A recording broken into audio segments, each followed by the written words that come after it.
Hello, guys. Welcome to round 15 Buy, Hold, Sell. Today, we'll be talking about why I might sell Cleary and why I might sell Haas. And it isn't clickbait because I'm actually considering it. I'm joined Mm. by Ryan. What do you think, Ryan? Hey guys, yeah, it's tough. I definitely think I'm selling one of them, leaning more towards Haas, but I'm pretty keen to hear your points on why you're considering doing both. So yeah, but Well, let's dive straight into it. I just want to say I had a horrific week 14. Um, I've dropped down to the absolute slums of around the same score as Ryan. So you know you're not doing too well when you're around the same score as. No, I'm kidding. We're still top 10K both, I believe. I'm just out. Just That's out. it. But we both have very strong teams moving into this week, so should be good. But anyway, let's get back into Haas. I think ideally he would have been a better sell 2 weeks ago because he's lost a significant amount of money since then. But looking on the app, even if he averages 60 over the next 3 games, he'll lose 81,000. I think with a lot of backups due to happen over Origin, and I guess the likelihood of him resting and not playing as many minutes because they're losing a lot of their buys, I think it makes sense to sell him now, even though he's lost cash. Mm. And you just, Yeah, no, oh no, yeah, that's really leads into why I'm selling him. I just think like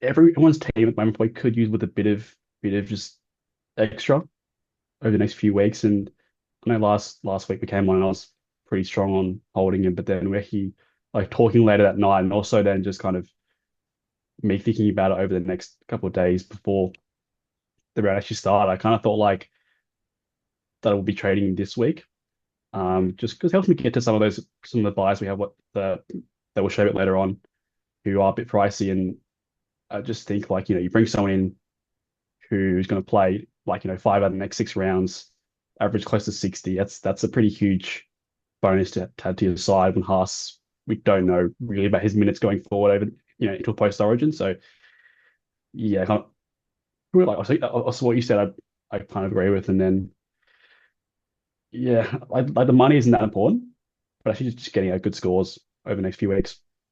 yeah, I think also something that we didn't take into account, which might have made my decision a bit different last week, is that we've actually planned pretty well for round 16. I actually have quite a big overload of mids, which means that Yeah, Haas is also less relevant for me during round 16. that's a good point. Yeah. Now on to Cleary. I feel like I'm more alone in this, I guess, in the space of NRL fantasy. I haven't seen many people sort of suggest this. But he's likely to miss the next 3 out of 4 games. If he doesn't back up for 19, that's 4 out of 5. I think, especially playing Origin, it's a lot of heavy hits, it's a lot of workload. Hopefully he doesn't, but there is always the opportunity that someone can get injured during a time like this. And in my eyes, it's sort of like I sort of see this like he's injured, for example, like the way I'm visualizing this, he's out for the next 3 weeks in my eyes. Except instead of sitting on the sidelines, he'll still be playing. So, do you know what I mean? Like, I feel like I could have articulated that better, but he has the opportunity to get injured, and yeah, no, I Well, just yeah, they're essentially there's still the risk, but there's no benefit for your side. yeah, So yeah, I mean, like going into the Origin period, like Cleary was the main sell for me out of Haas, May, and oh yeah, Haas, Cleary and May. But I just think now it'd be hard to get them both back in just due to the prices. Like, not obviously, like everyone's cash to spend, but how do you actually trade players out to get them back in? Like that's the hard part. And I just yeah, think like for me, it's like I think selling either of them is fine, and Haas is just a bit more of a sell considering he misses round 20 as well. So it's easy just to buy him back round 21, whereas Cleary is like, do you buy him back when he's backing up in 19? Do you wait a week? Is that that's what risky? I'd And do. then, yeah. So But my then plan would be you to only get him sell him for 19. 4 weeks. Yeah. And then I Yeah. guess if he doesn't back up 19, you get him 20. Yeah. I mean, I guess for you, you do still have a few more trades than the average, which helps out. Uh, and I don't think are you planning on doing four trades this week or? I am planning on doing 4 trades. Yeah. Oh, okay. Yeah. And it's also his break even isn't that low. Like, sure, he can go No. crazy, but he's versing the Bulldogs. They have the best. I looked. They have the best for and against in terms of teams have scored the least amount of points against the Bulldogs. So his attacking stats are likely to be lower than normal. Not necessarily true, but it's good science. It helps my narrative. Yeah. Yeah. I mean, obviously, I actually haven't seen all your trades yet, but if you can use both of them to bring in some pretty good quality players, then I definitely see the value. But it's a bit of a risk in terms of bringing them back in later Yeah. on. Yeah, I guess I have Brayley, Adam Fanua Blake. I have some other people I can pivot out, maybe Hosking. But he definitely is more of a luxury trade. I think Haas is probably the first to go out of the lot of them. Anyway, that's what I've thought for Cleary and Haas. I think I have some decisions to make, but definitely at least one of them will be going this week. I can guarantee that. Mm. Okay, let's get into some wing fullbacks. This one is me, I believe. Both of us Yes. bought Tommy Turbo about 2 weeks ago, I think now. Unfortunately, he didn't play either of those games, Was but longer. yeah, it does feel longer. He's back now. He's not guaranteed to score well, but in my eyes, he's a cash down. He has a massive, massive ceiling. Um, like ideally, he's the healthiest he has been all year, maybe aside from round one. So I think as a cash down, particularly, and with a great schedule, he's a good option for wing fullback. Yeah, not much that really. I mean, I probably I don't think I'm playing him this week. He's more like a 17 roster sort of guy. But yeah, I mean, if you want to sell Tamale, you can save like 100K there and get someone in who has a great ceiling, as you said. Then the next guy is Teddy, who's one of my main targets. I was looking at him for like the last 5 weeks pretty much, but good price now.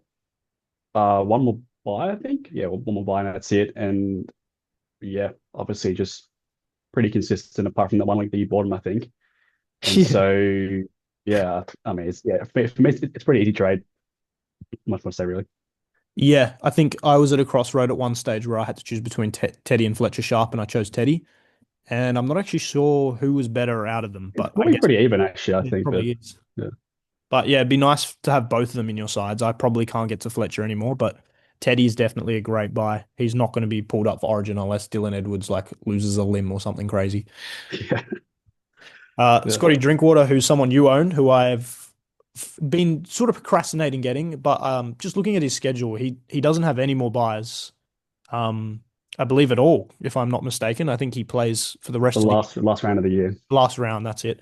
Um, I guess we'll have to decide around then if he's a trade out, but that's a long time away. And just based off that availability and that reliability, he's been performing very well this year. He's probably my first option this week. He's my number one get in just because of how safe he is, how secure he is. Yeah. And then Dolphins, Roosters, Titans next three. So good opportunity to get some points. Then Jaden Campbell's up next. Obviously, you bought him last week. I don't think I'm bringing him in this week. It's still a great option though, and I like a pretty good price. My only problem is that he doesn't play 18, so I just kind of lean a bit more towards Teddy, and hopefully like round 19, I'll be able to pick him up for around 700. Ideally, that's what I'm hoping for, but it's like still clearly like probably like the most consistent wing fullback in the game. So if you're all set for round 18 in those positions, then definitely bring him in still. Yeah. Yeah, I guess that's the thing. He's either a buy now or you probably just wait till Yeah, 19. yeah, Um, Fingers crossed for me, he goes crazy and gets above 75. That would be massive. But if he doesn't, like we'll still take it. But yeah, hopefully not a repeat of last week. I've been a bit hesitant to get him all year, and then I finally jump on him and he gets me 33. So it happens. But I don't think yeah. it'll happen again.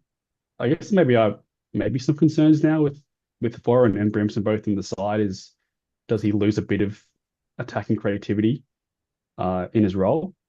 Uh, Probably not, because obviously like he's super important for their future. But yeah, I mean it's up to you really.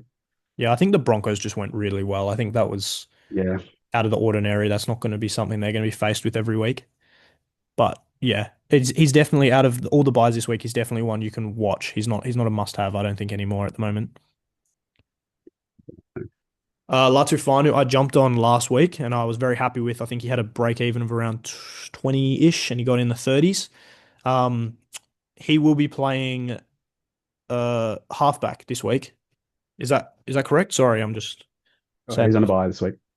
Uh, he is on a bye this week. He will likely be playing halfback next week. I don't see Heath Mason Hopefully. retaining the spot over him. But regardless, he's a great cash down. He's sort of been marked for a long time as the halfback of the future for the squad. And he's got a break even of 12. So I mean, it's one of these moments where even if he like something crazy happens and he doesn't play, he's a cash down. Like there's nothing wrong with bringing him in, even if he sits on the bench for the rest of the year, which is worst case scenario. So I think, particularly with trades this week with a lot of high value targets, he's definitely someone you can target to help you get there. Yeah, for sure. He's probably someone I'm quite keen on next week, but doesn't quite work my plans for this round. The next guy is Katoa. Obviously, he's the best halfback available this week. It's playing. We both have him. It's a bit of a hard buy with him missing 18. And I know people don't have a lot of 18 halves anyway, so that is something to consider. But if you want the best scoring halfback this round, he's by far the best choice, and arguably up there for captaincy as well. Yeah, I think even regardless of the Origin schedules, he's going to be a season keeper in my eyes. Like I don't see him leaving Mm. my team at all. Yeah, yeah. I mean, I guess the price won't change too much from now to around 19. I wouldn't think, but yeah, it's more about score. If you are chasing score, he's just must have really. Yeah. Ah, beautiful, beautiful boy. I wish he never left Manly, to be honest.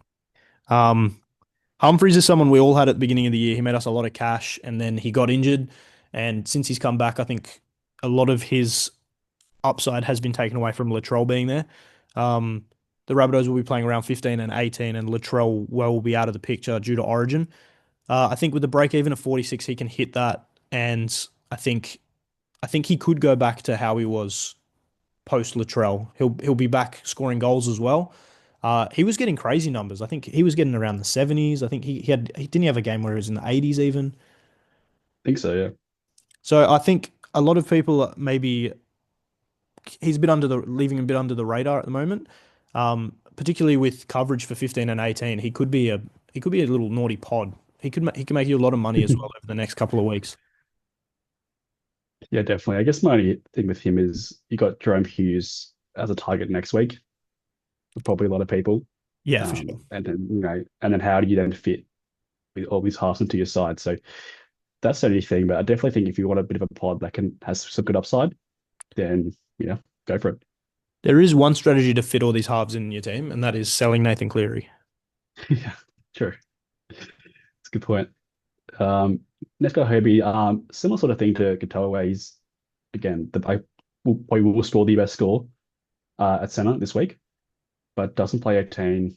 So you have to make that choice where if you are set, he's definitely the best option. But you don't want to obviously like if you do sell hit class Haas and Cleary, the last thing you want is then buy a bunch of guys who don't play 18, and then you get to 18 and you're 3 players short with a team full of keepers, and then you're just a bit screwed. So Yeah, it's that's the only thing, only thing to consider. I mean, I actually could fit him in my team this week. I've got Garrick and Mikey Mark around 18, but I just don't know if I'll be jumping on it at this price. But again, he's probably going to score the best, so it is a bit tempting. yeah. I think he's a very luxury trade at the moment. There's a lot of good center options over the next couple of weeks in my eyes. Hmm. Particularly for Yeah, us because we own Garrick. I think a lot of people also will own Garrick. So he's someone that we'll all want on our teams by the end of the year, but yeah, it might be a bit hard to do that just now. Speaking of center options, Bo Firma was dropped from the Origin side, which I think was a bit controversial. I think a lot of Queenslanders are saying that they don't like that idea. Um, I feel like you're not the biggest fan of him, but I was looking at the fantasy stats. He averages 60.5 in second row this year, which is nothing, it's nothing that you can sort of look at and be like, oh, this is rubbish. Like, that's a very good score. He had a game, I remember, throughout the beginning of the year where he got around 104, I think, playing in the second row. So he could Yeah. go crazy with that edge center duel. He doesn't play 18, I suppose, but yeah, it could be massive. Yeah, yeah, I guess for me, I mean, my main hesitancy was just the origin, and then also he's like a lot more likely to go to centers than some other players. Like like Lucas Aiken, I think a lot more locked into that edge spot, whereas he does tend to go back there when needed. So that like yeah, that's the only issue. But I mean, yeah, good buy this week. I mean, it actually is one that isn't really on my radar that much, but he probably should be considering his average at center. Sorry, at edge, but obviously playing center. Yeah, So. I was looking the other week at maybe who I think my final team would be, and I think he makes it into that side, maybe as one of the Mm. bench players, if the cash is available. True. Yeah, it's a good point. All right, let's go to some Um, mids. Next guy, Cashman, it's pretty straightforward. I mean, I'm probably quite late to the party on this, but kind of worked out well. It's he's down like 70K from when he got from his peak about a month ago. So works out well for me. Plays 15, 18. I mean, ideally we want to see him back in the back in the prop position and playing about 60 minutes there, but those like really good scores, but still starting on the edge, it's fine. He's going to score about 55 to 60, and you'll be pretty happy with that. Pretty happy with that. Sorry. So yeah, it's a pretty easy one for me this week. Yeah, he's so reliable. I'm a big fan of players that are just you just know you can trust their scorer. Like Mm. I don't see him getting a base anywhere lower than 50 really, and that's what you No, can't really no. ask for much more. I guess his performance is sort of relevant to how Pacific-y Tonga is in terms of a buy. I think if Couchman does move back to prop, it might it might change up sort of the structure of the Dragons at the moment. But this man's been playing very well. He played 40 minutes last week. His PPM was around one, and he's another great cash down option. He plays 15 and 18 as well. So he is possible coverage. Like if you do need that coverage, he sort of fills all those ticks that you need for a cheapie at the moment. It is late in the year for cheapies. I think they probably become a little bit less relevant, but cashing out is an important part of late round strategy in my eyes, and you want to do it as best as you can. I think you can't go wrong. Yeah, I guess the question is like, does he have to start for you this week? If you leave him out with someone else, I think that's fine. But if you are just straight up starting him, it is a bit risky. And that kind of led us on to our next guy, Talis Duncan, who is well, obviously he's 156K more expensive, but has been a lot more consistent. I think around a 45 average his last 5 games. Pretty locked in now to that second row spot. And if you do need someone now who plays 15, 18, and well, in probably in the mid spot, is probably your biggest struggle. But he's a good option. Like it's nothing crazy, it's nothing insane, but it's probably about 50, 100K undervalued. Has some good upside. Has a bit of a low floor, but I think yeah, I don't know. If you can't afford a Cashman or a Pomatangi this week and you need a mid, I do think it's probably one of the better options just in terms of value. Yeah, I feel like this man is a bit like how I felt about Jazz Tavanga. I think I was a bit scared to Yeah. jump on him and then he went crazy. I think he's definitely, I'm looking at his stats now. He got 58 last week, 41 the week before, but then the weeks before that was 36 and 24. So, I Mm. mean, it's two sides of the coin. You can be really happy with those outputs, but if he's getting below 30, that's a bit of an issue. So he's not the most secure, but yeah, I definitely see the value with the cash down and the low break even. Preston. Actually, Um, I think it's like okay again. Yeah. So someone I'm super keen on this week, and he's just like so consistent, uh, just so reliable, and has benefited quite a lot from tries this year, which is a bit of a concern. Like look at some of those games, he's getting like 550s with a try. So it's not actually ideal. But for me though, if I am going to sell Haas, which obviously I'm quite likely to, but I want to bring in like another sort of real high end keeper, and I think he's sitting around like 3% ownership right now. So bit of a pod that I know is going to score well and obviously plays again 15, 18, which is bit of a theme here in our buys, but yeah, I just think not a lot of people are going to jump on him because of his price, but we know how well he can score, and I want that in my team long term. Yeah, yeah. We did you have him previously? You did as well, right? I bought him for a couple of weeks, yeah, before Yeah. his suspension. Yeah, And then he missed 4 weeks, not because of an injury, but because of a I think it was a crusher tackle. I might be wrong, but he was yeah, suspended for four yeah. weeks. So it's not like he's coming back on injury, which I think a lot of people might not be realizing. Yeah, great schedule. I think the main worry for me is there's that bye in round 16 where there'll be Dragons, Manly, and the Dogs. And a lot of the buys this week, especially with Couchman, might impact that. I guess some of us are overloaded on mids and stuff, so it might be okay. But I don't know. I don't know. It feels a bit wrong having so much cash sitting on the sidelines during 1 week, but it's probably not the biggest deal, to be honest. Mm, no, Ewan Aitken is someone we probably all should have jumped on a couple of weeks ago. As Ryan said, I guess just continuing with the same theme. If they play round 15, round 18, they're basically a buy in our eyes. A lot of these yeah, guys have been performing very consistently, very well. His break even's low. I don't think I really need to say much more on him. Like he gets the job done. He's consistent as hell. yeah. I mean, I guess when it comes down to Preston, I can, one misses 16, one misses 19, so you kind of decide which one of those works better for you.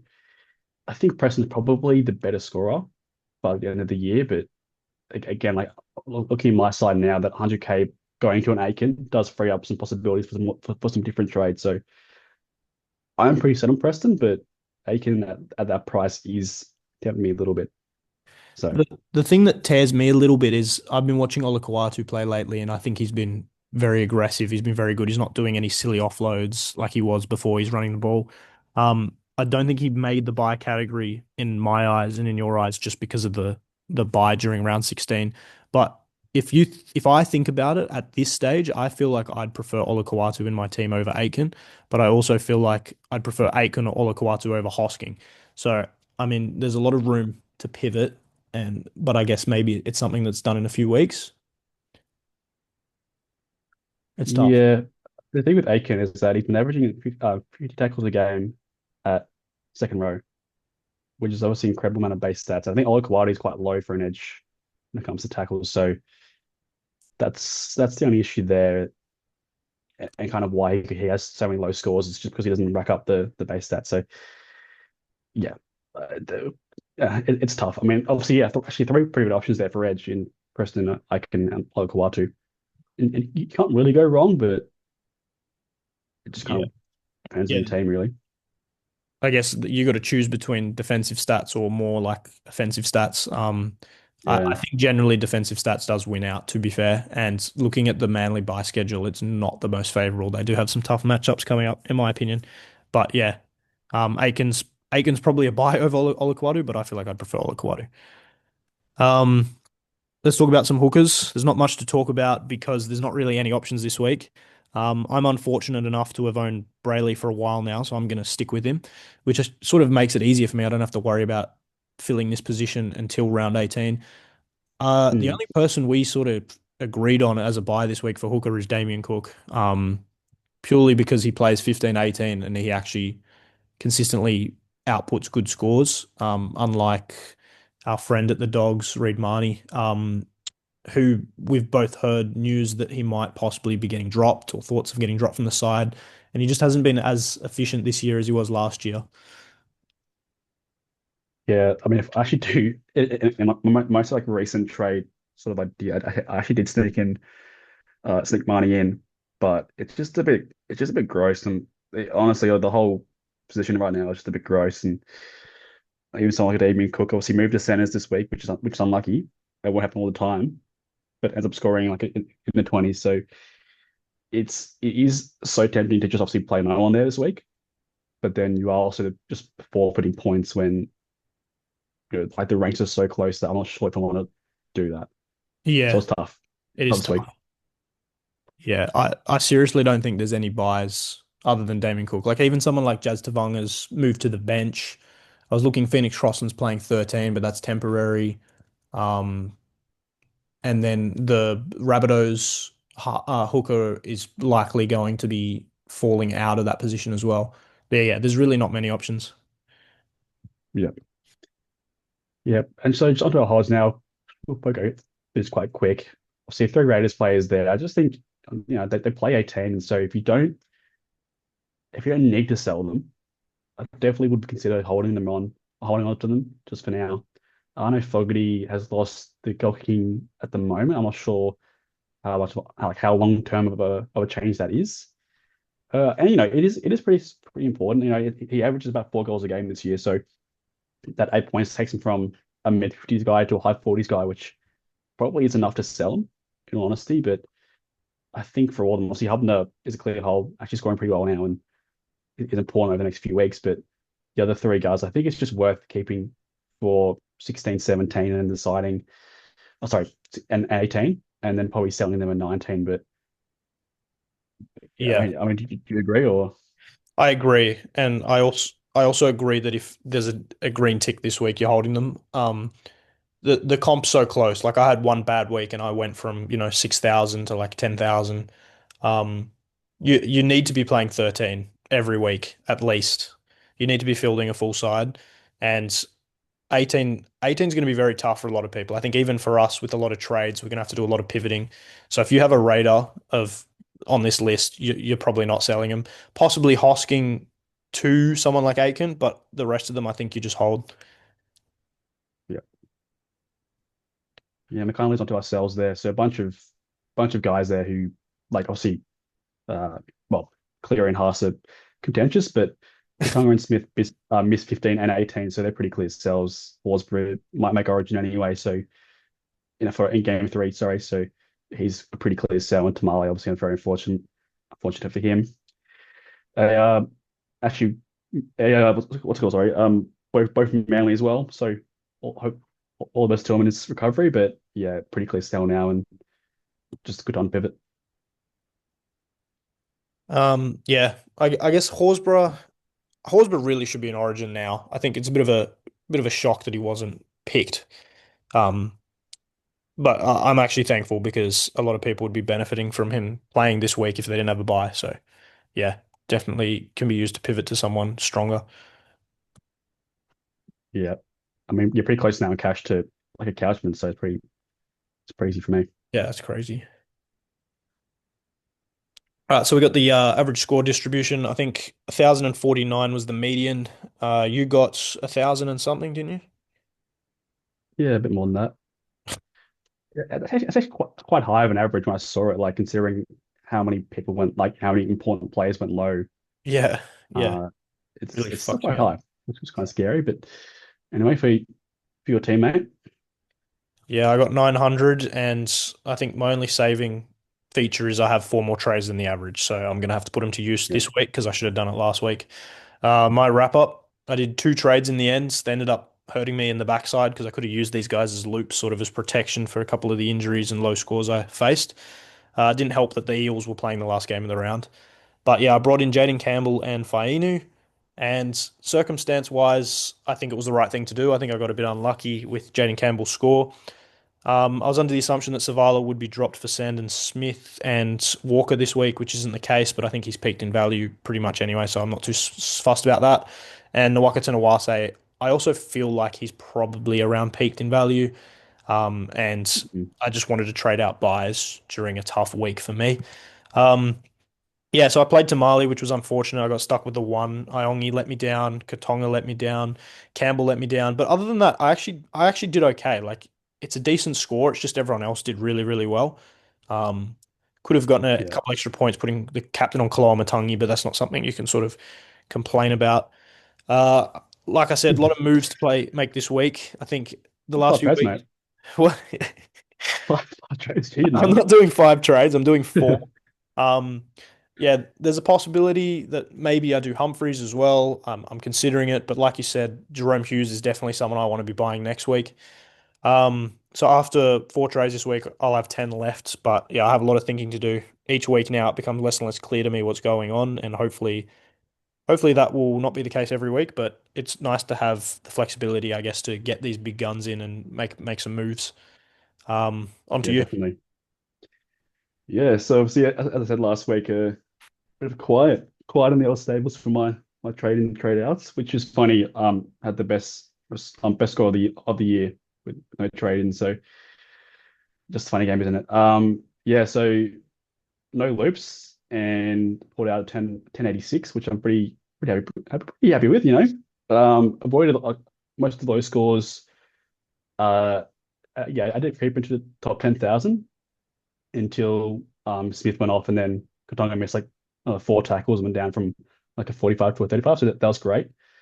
But again, I mean, can't complain when I make no moves and kind of accept the fact that I might have a bit of a lower week and actually end up scoring really well. Yeah, Kai So Pierce Paul really pulling weight, sharp, really pulling weight.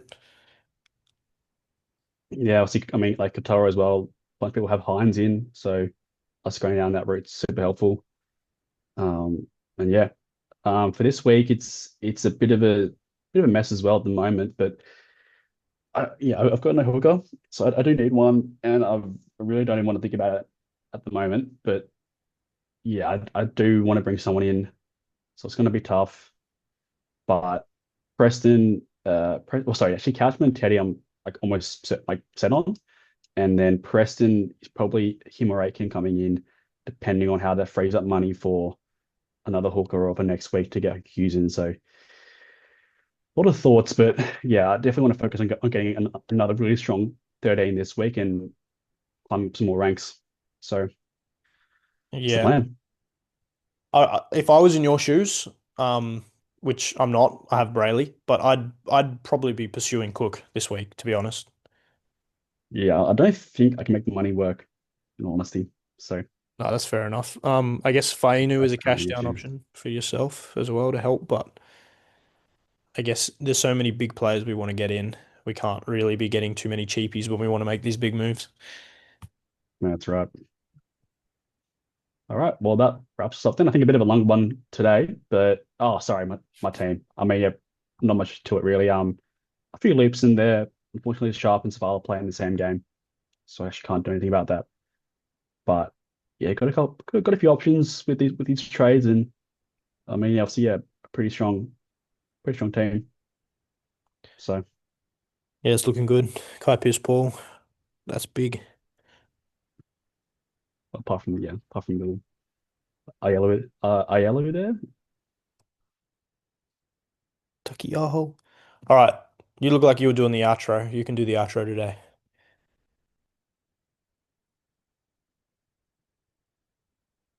No? Stage fright? Okay. Well, thank you guys for watching. If you have any trades that you want to consider, let us know in the comments and we'll get back to you on what we think is best. I think everyone should be fielding 13, so good luck with everything. I assume there'll be a lot of Damien Cooks being bought in this week. But yeah, go the Blues.